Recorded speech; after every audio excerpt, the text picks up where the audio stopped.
Well, favorite photo. Yes. Kimberly Martin, and it's time for Would K-Mart Be Shocked? Hey, K-Mart. Yeah. This came up on Sunday Countdown the other day. Would you be shocked if Justin Jefferson wants out of Minnesota this offseason? Greeny, I would not be shocked.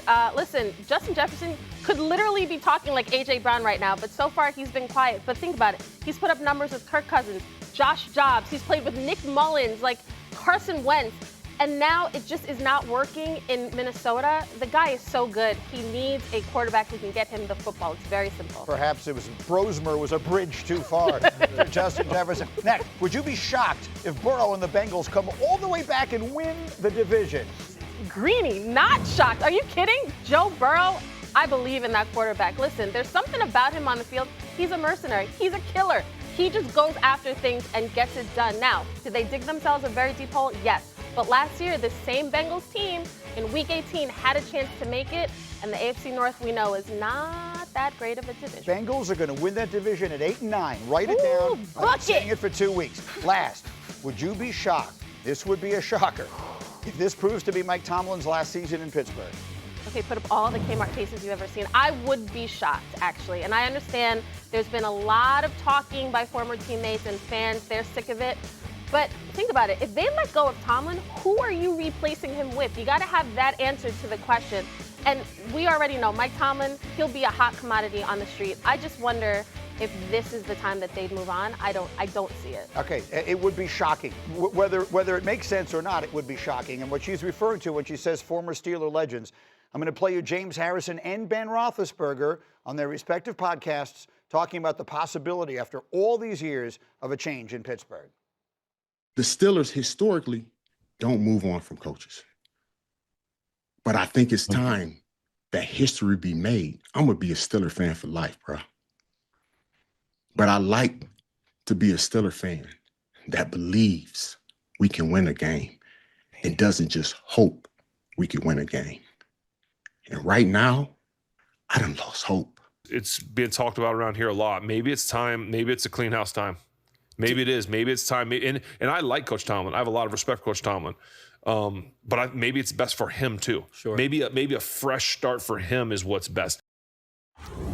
I've heard that in so many places because, Peter, I know you're going to make the point, and Shefty made it earlier this week. This is not going to be one of those Steelers call him into the office, you're fired, get your stuff out, all that kind of thing. But I've heard a lot of people suggesting at some point, maybe it's just time. Maybe it's time for them. Maybe it's time for him. Two things can be true. One, that it's time for everyone, and Mike Tomlin, it might be his last season. And two, there would be a line out the door of other teams looking to hire him, and including Fox, CBS, NFL Network, ESPN, right here. Amazon, Netflix. That he would be the first hire. I have worked at multiple networks, and I will tell you that you talk to these executives, they're like, oh, Tomlin, more so than even McVay, would be the guy that they would be clamoring for in the booth or at a studio show. That said, I have been at a Bill Belichick press conference where that was, mutually parted ways, wink, wink, whatever. He's out the door. I've seen Tom Coughlin bid farewell at a conference in New Jersey where it was shocking after 2 Super Bowl titles that it was time for him to go. At some point, it's good for both sides to move on. Are we at that point with Tomlin? I think we're pretty close. If they don't make the playoffs, I think we're really close. It feels like he's coaching for his job right now. And maybe I'm buying into all this hype that's being ginned up. But once the former vets, the superstars, the past legends start talking about it, the fans are chanting it, and they have their rivals, the Ravens, coming into town, losing this game and falling even further below, falling below the Ravens. Right now, they're tied for first place. Yes. And maybe missing the playoffs. I think you start the armor that Mike Tomlin has always had is like this team always over 500. This team always makes the playoffs. If we start getting close to a time where he doesn't, and the noise keeps getting louder, and even the people who would won Super Bowls with him are making a noise, I think it becomes a problem. Go ahead, Jeff. Yeah, I mean, like the whole thing, even if you make the playoffs, right? I mean, even if they somehow squeeze in at 9 and 8 or whatever it is, I'm just not sure it still makes sense. And the reality is players get moved. It's kind of a double standard in my opinion, right? Like as I think about this, it's, Tom Brady got let go. Peyton Manning got let go. Both went to their other teams and won Super Bowls, right? It's not the end of the world when it's time to move on, right? So as I think about what has happened, they haven't won a playoff game since 2016. The standard is the standard. That's all I've ever heard about Pittsburgh, right? The standard. They put a lot of money in their defense. Their defense is bad. The playoff games they have made, y'all, they've been down by 21 points in all of those games. And they lost the 3 by 14, 14, and 21. So even if you're making the playoffs, you shouldn't. You're not good enough. If the standard is the standard, this was not like a team that you didn't think was going to win this year. And they went and they got Aaron Rodgers. They got a good defense, the most expensive defense in the league, and their defense is terrible. So however you want to frame it, whoever's responsibility it is, something has to change in Pittsburgh. I just find it funny that Jeff, who's always defending the coaches, is now like this doesn't work. I think the problem in Pittsburgh is that they decided to go all in, which is very uncharacteristic. And they were praised for doing that. Like finally, not standing pat, like going after the veteran quarterback, signing TJ Watt. If they didn't pay TJ Watt, a lot of people at this desk would probably be like, why aren't they paying TJ Watt? Right. He's one of the best defensive DK players Metcalf. ever. And They DK did Metcalf. a lot of things. They did a lot of things, and it just didn't work. I just don't know a franchise that has had 3 quarterbacks since 1969. Coaches. Coaches, I'm sorry. Yeah. They've had way more quarterbacks. Yes.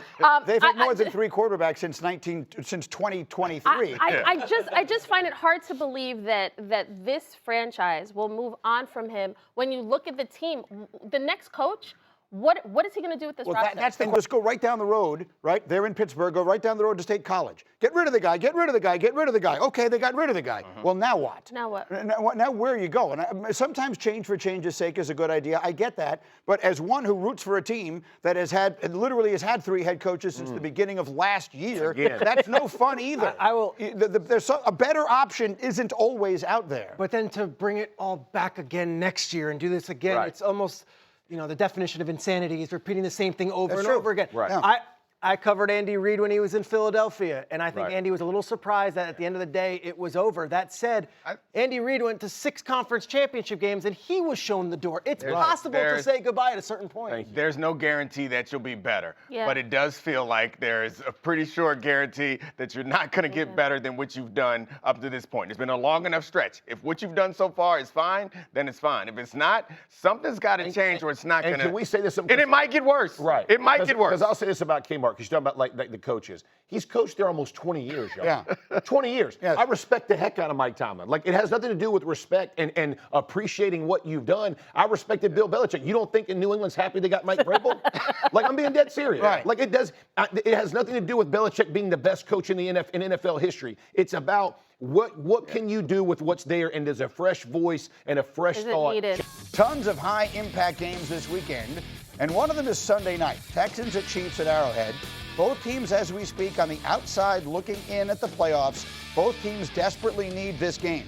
A dynasty hangs in the balance. The Chiefs, if they lose Sunday night, would have a 12% chance of making the playoffs. Neek, what is your reaction to that percentage? I believe that the Houston Texans are going to extinguish the Chiefs' playoff chances this season. The Chiefs have been up and down all season long. The Texans' defense is incredible. Patrick Mahomes hasn't been the same version of him that we all remember, and I think it's hard for us to let it go. I know. I hold on to the belief in Patrick Mahomes all the time. But when you watch the way their offense performs, and then you look at that damn Texans defense. Oh, my God.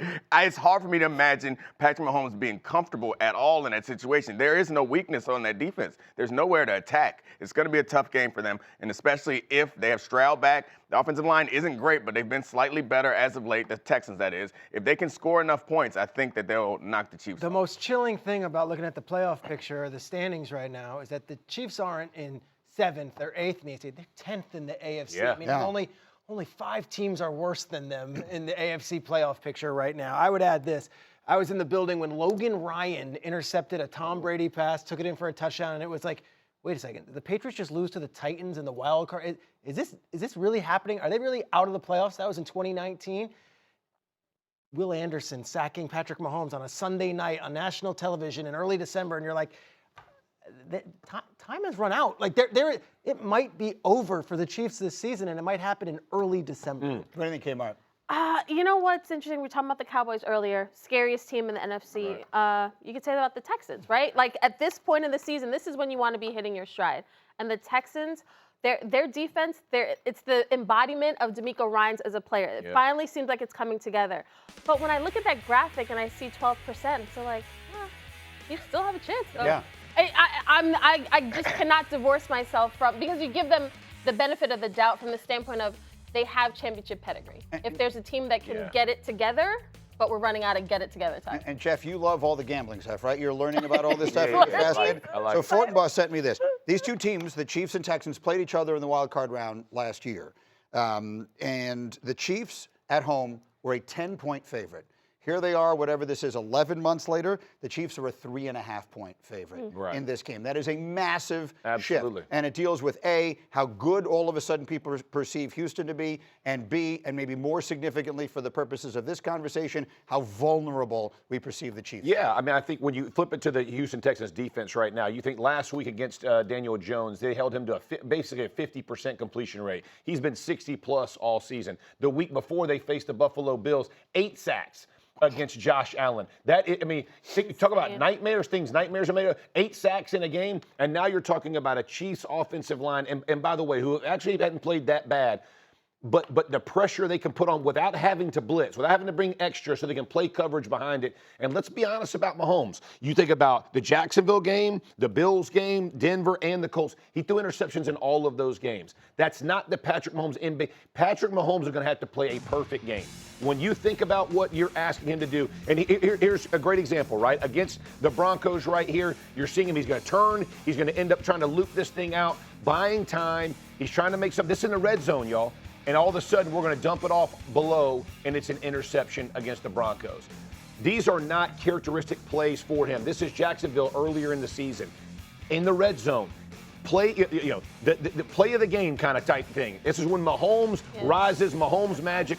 There's no pressure. You can go back and watch this a million times. There's no pressure. He sees it. He doesn't see the backer dropping into coverage. He ends up picking this thing off and running it. And the reason I'm saying that is, perceived pressure matters in the NFL. It's not always about sacks and pressure. Perceived pressure to quarterbacks. It speeds up the timing in their head. And so he begins to let the ball go a split second late or a split second early. That's where turnovers happen, and that's what's happened this season. So I feel like what he's saying, and what a lot of people feel like they don't want to say because we admire him so much, Patrick Mahomes just hasn't been his usual brilliant self this year. He's been very good, but he is trending towards being maybe the greatest quarterback of all time. He hasn't been that this season. There are certain quarterbacks that you can't do certain things against, and Patrick Mahomes was one of those guys where it's like, we don't want to blitz him because he'll make us pay. We don't want to play zone coverage because he's going to get it done. Like, it feels like some of those things are not true anymore right now, and that's the thing. You saw that Broncos game. The Broncos have the personnel. The Texans have similar personnel that they can rush for and do a bunch of different complicated things in the back end to take away his top receiver. So, Peter, that's the right question on the screen, because the reality is sometimes we need to sit back. I'm remembering the game you're remembering. There was a playoff game in New England. It was Tom Brady's last game as a Patriot. But if you sort of turn it the other way around, here we are December 3rd or whatever it is. Could you see them getting red hot, winning all these games and going in with a head of steam? I could see that happening. Of course, Arrowhead at Tennessee, Arrowhead at Vegas. Those are 5 winnable games, of course. Yes. The truth of the matter is this. 2 weeks ago, I sat in this chair before they played Indianapolis, and everyone was saying the Colts were the best team. I said, I wouldn't bet against the Chiefs in late November against the Indianapolis Colts and Arrowhead. I don't feel that way against the Texans. The Texans' defense is legit. Texans' defense travels, and the Texans do have some playoff history. They've been there the last couple of years. They're not some neophyte team just walking into Arrowhead with the stars. They're like too bright. True. I feel like Sunday night the Texans can handle the Chiefs. They should, but they still have to walk into Arrowhead and prove that they can walk in there and beat the Chiefs on their home court. I like the Chiefs in this one, actually. Chiefs are a slim favorite, as we said. This same game was played 11 months ago.